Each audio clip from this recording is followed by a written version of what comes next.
नमस्कार मित्रांनो, माझं नाव रोहित कैलास चौधरी आणि मी अकोला या जिल्ह्यातील कान्हेरी सरहद या छोट्या गावामध्ये राहतो. मी माझं इंजिनिअरिंग वीरमाता जिजाबाई टेक्नॉलॉजिकल इन्स्टिट्यूट म्हणजेच VJTI मुंबई या कॉलेजमधून पूर्ण केलं आणि मागील 3.5 वर्षांपासून मुंबईतील एका मल्टीनॅशनल कंपनीमध्ये डेटा सायन्स या फील्डमध्ये ॲज अ डेटा सायंटिस्ट म्हणून मी कार्यरत आहे. तर मला खात्री आहे की तुमच्यापैकी बऱ्याच जणांना इंजिनियर बनायचं असेल, इंजिनिअरिंगकडे जायचं असेल, तर माझा इंजिनिअरिंगचा प्रवास आणि इंजिनिअरिंगसाठी गरजेचं असलेलं मार्गदर्शन मला या व्हिडिओच्या माध्यमातून तुम्हाला द्यायचं आहे.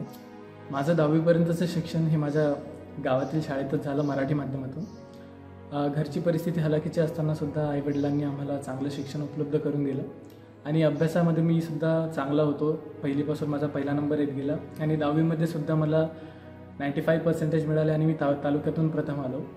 त्यानंतर 11वी-12वीमध्ये इंजिनिअरिंगच्या प्रिपरेशनसाठी CETच्या प्रिपरेशनसाठी मला ट्युशन लावणं गरजेचं होतं. तर त्यासाठी फीज म्हणून मला शिक्षकांनी आर्थिक सहाय्य दिलं.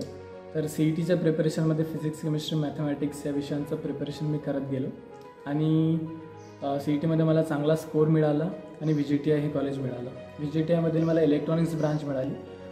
तसं तर मला CS किंवा IT ही ब्रांच पाहिजे होती, पण VJTI हे महाराष्ट्रातील टॉप 2 या कॉलेजेसमध्ये टॉप 2 म्हणजेच VJTI आणि COEP या 2 कॉलेजमध्ये येतं, म्हणून मी VJTI कॉलेज निवडलं. आणि इंजिनिअरिंगला ॲडमिशन घेतल्यानंतर इंजिनिअरिंगचा खर्च पूर्ण करण्यासाठी मी एज्युकेशन लोन काढलं. एज्युकेशन लोन हा खूप चांगला पर्याय उपलब्ध आहे अशा विद्यार्थ्यांना ज्यांची आर्थिक परिस्थिती ठीक नाही आहे. अशा विद्यार्थ्यांनी एज्युकेशन लोनचा विचार करायला हरकत नाही. माझी ब्रांच इलेक्ट्रॉनिक्स होती, परंतु मला कोडिंग आणि मशीन लर्निंग, डेटा सायन्स या फील्डमध्ये इंटरेस्ट होता. तर 3rd इयरपासूनच मी स्वतःहून कोडिंग, वेगवेगळ्या लँग्वेजेस आणि मशीन लर्निंग, डेटा सायन्स या फील्डबद्दल मी अभ्यास करत गेलो आणि 3rd इयरमध्ये मी या फील्डमध्ये इंटर्नशिपसुद्धा केली. त्याचा उपयोग मला फायनल इयरमध्ये कॅम्पस प्लेसमेंटच्या वेळेस झाला आणि कॅम्पस प्लेसमेंटमध्ये डेटा सायन्स या फील्डमध्ये मला जॉब मिळाला.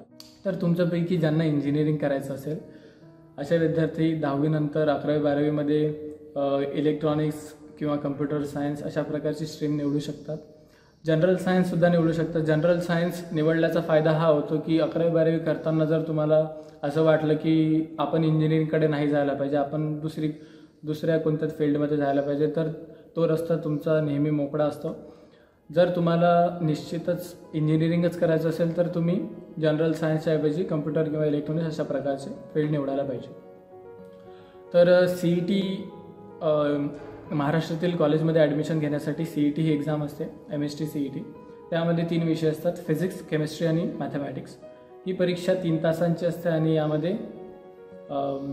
200 मार्क्स टोटल असतात. तर मॅथमॅटिक्स हा 100 मार्क्सचा पेपर असतो आणि फिजिक्स, केमिस्ट्री मिळून 100 मार्क्स असतात. तर मॅथमॅटिक्समध्ये 50 क्वेश्चन असतात, प्रत्येक क्वेश्चन हा 2 मार्क्सचा असतो. फिजिक्स आणि केमिस्ट्री प्रत्येकी 50 क्वेश्चन्स 1-1 मार्क्सचे, असे 100 मार्क्स. असा हा टोटल 3 तासांचा 200 मार्कांचा पेपर असतो. यामध्ये निगेटिव्ह मार्किंग नसते, त्यामुळे जर तुम्हाला एखाद्या प्रश्नाचं उत्तर येत नसेल पण 4 ऑप्शनपैकी एखादा ऑप्शन वाटत असेल की हे उत्तर असू शकतं, तर तुम्ही बिनधास्तपणे टिक करू शकता. त्यामुळे निगेटिव्ह मार्किंगचा इथे इफेक्ट होत नाही. कॉलेजबद्दल बोलायचं झालं तर महाराष्ट्रातील VJTI, COEP, MIT, VIT, VIIT, Sardar Patel, त्यानंतर वालचंद यासारखे बरेच कॉलेजेस महाराष्ट्रामध्ये चांगले इंजिनिअरिंगसाठी कॉलेज अवेलेबल आहेत. आणि जर समजा तुम्हाला इंजिनिअरिंग करायचा तुमचा हेतू हा असेल की तुम्हाला इंजिनिअरिंग झाल्यानंतर जॉब घ्यायचा असेल, तर शक्यतोवर तुम्ही कम्प्युटर सायन्स किंवा IT या ब्रांचमध्येच इंजिनिअरिंग करण्याचा प्रयत्न करायचा, कारण या 2 ब्रांचेसमध्ये कॅम्पस प्लेसमेंटचे रेट पण जास्त असतात आणि पॅकेजेस पण जास्त मिळतात. तर आणि जर तुम्हाला इंजिनिअरिंग केल्यानंतर पुढे शिकायचं असेल, कोणाला MBA करायचं असेल किंवा कोणाला ME, MTech किंवा MS करायचं असेल, तर तुम्ही तुमच्या आवडीच्या फील्डमध्ये इंजिनिअरिंग करू शकता. इंजिनिअरिंग करताना जर तुम्ही आर्थिकदृष्ट्या तेवढे सक्षम नाही आहात, तर बरेच पर्याय उपलब्ध असतात. पहिला पर्याय म्हणजे एज्युकेशन लोन, जो मी घेतला होता. एज्युकेशन लोन घेण्यासाठी तुम्ही कोणत्याही ब्रांचमध्ये कोणत्याही बँकमध्ये जाऊ शकता. कुठलंही मॉर्गेज न ठेवता तुम्हाला एज्युकेशन लोन अवेलेबल करून देण्यात येते.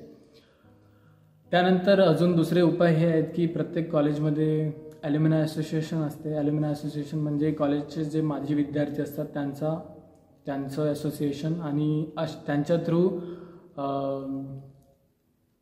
जे विद्यार्थी फीज पे करू शकत नाहीत अशांना फीज अवेलेबल करून देण्यात येते.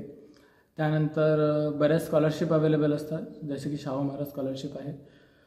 त्याचप्रकारे गव्हर्नमेंट ऑफ इंडियाची स्कॉलरशिप असते. आणि बऱ्याच कंपनीज ज्या असतात त्यांच्या कॉर्पोरेट सोशल रिस्पॉन्सिबिलिटीच्या थ्रू विद्यार्थ्यांना, बऱ्याच इंजिनिअरिंगच्या कॉलेजच्या विद्यार्थ्यांना स्कॉलरशिप अवेलेबल करून देतात. त्यामध्ये तुम्हाला 100% ट्युशन फीचा लाभ घेण्यात येतो. त्याच्यानंतर कॉलेज सुरू असतानाच अर्न व्हाईल लर्न ही स्कीम असते, ज्यामध्ये तुम्ही कॉलेजमध्ये काम कराल, जसं की लायब्ररीमध्ये किंवा अकाउंट सेक्शनमध्ये, इस्टॅब्लिशमेंट डिपार्टमेंटमध्ये, अशा कुठल्या तरी डिपार्टमेंटमध्ये काम कराल आणि काम करता करता तुम्ही अर्न कराल, म्हणजे शिकता शिकता तुम्ही अर्न कराल. तर अर्न व्हाईल लर्न या स्कीमचा पर्यायसुद्धा उपलब्ध असतो. त्याच्यानंतर ब्रांचबद्दल बोलायचं झालं तर जसं मी सांगितलं की तुम्हाला जर जॉब हवा असेल, चांगलं पॅकेज हवं असेल, तर कम्प्युटर सायन्स किंवा IT ब्रांच या ब्रांचसाठी तुम्ही प्रयत्न करायला पाहिजे. आणि समजा तुम्हाला चांगलं कॉलेज मिळत असेल पण ब्रांच तेवढी चांगली मिळत नसेल, समजा इलेक्ट्रॉनिक्स मिळत असेल किंवा सिव्हिल ब्रांच मिळत असेल किंवा मेकॅनिकल ब्रांच मिळत असेल, या ब्रांच चांगल्या आहेत, पण ज्यांना जॉब हवा आहे कॉर्पोरेट सेक्टरमध्ये, त्या दृष्टीने ह्या ब्रांच तितका फायदा होत नाही. तर जर तुम्हाला चांगलं कॉलेज मिळत असेल आणि अशा ब्रांच मिळत असेल तर तुम्ही ते चांगलं कॉलेज घ्यायला पाहिजे. आणि त्या ब्रांचमध्ये म्हणजे तुम्ही त्या ब्रांचमध्ये इंजिनिअरिंग करता करता सुद्धा कम्प्युटर सायन्स, IT या ब्रांचसाठी ज्या कंपनीज येतात त्यापैकी बऱ्याच कंपनी अशा बाकी ब्रांचच्या विद्यार्थ्यांनासुद्धा कॅम्पस इंटरव्ह्यूमध्ये पार्टिसिपेट करू देतात. जसं मी इलेक्ट्रॉनिक्स इंजिनिअरिंगमधून माझं इंजिनिअरिंग कंप्लीट केली, पण मी सध्या डेटा सायन्समध्ये जॉब करतो. तर हा पर्यायसुद्धा उपलब्ध असतो. आणि इंजिनिअरिंग करत असताना अभ्यासाच्या व्यतिरिक्त कॉलेजेसमध्ये बऱ्याच प्रकारचे फेस्ट होत असतात, बऱ्याच ॲक्टिव्हिटीज होत असतात, कल्चरल ॲक्टिव्हिटीज होतात, स्पोर्ट ॲक्टिव्हिटीज होतात. अशा प्रत्येक ॲक्टिव्हिटीजमध्ये तुम्ही स्वतः भाग घ्यायला पाहिजे, पुढाकार घ्यायला पाहिजे. आणि अशामुळे काय होते, लिडरशिप स्किल्स डेव्हलप होतात, बोलण्याची कला डेव्हलप होते, स्टेज डेअरिंग येते आणि न्यूनगंड जो आपल्या मनात असतो तो नाहीसा होतो. तर इंजिनिअरिंग करताना अभ्याससुद्धा करायचा आणि ह्या सगळ्या गोष्टींना एन्जॉयसुद्धा करायचा. तुम्हा सगळ्यांना खूप खूप शुभेच्छा. धन्यवाद.